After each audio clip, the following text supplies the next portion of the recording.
I first heard about FCA when I was trying out for the FCA Lacrosse team, and I knew a tiny bit about FCA. I knew that they prayed before their games. They're a really good team, but I didn't really know how it was going to change or impact my life. On my second year of FCA Lacrosse, I decided that I wanted to go to FCA Lacrosse camp at Gettysburg College.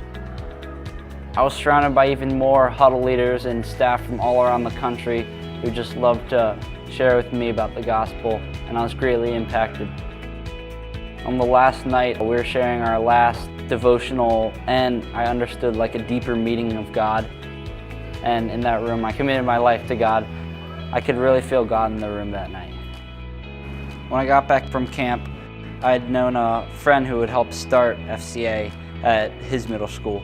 And I thought it was a pretty cool idea, but I never really thought that it would work at my middle school. I realized the doubts were more about myself and that I couldn't start the club at my school. Although I was a leader on the field, just speaking in front of groups wasn't really my thing. From there, things moved pretty fast. I had a meeting with some key adults that helped me start this club. So we planned for our first meeting, and I was pretty pumped about it.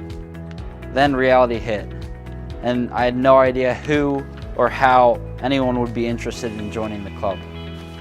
As I look back at that past week, what had happened was almost impossible for a Christian club in a public school. I got a teacher sponsor on one day, and we set up dates just to start Fellowship of Christian Athletes.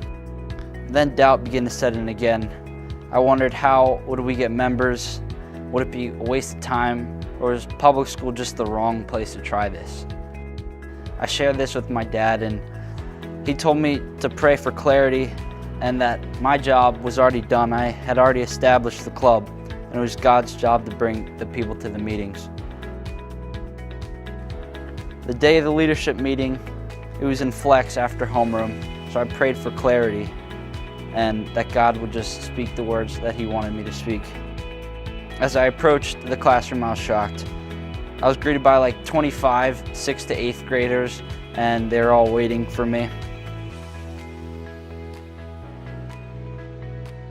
I could tell right there that God was walking with me.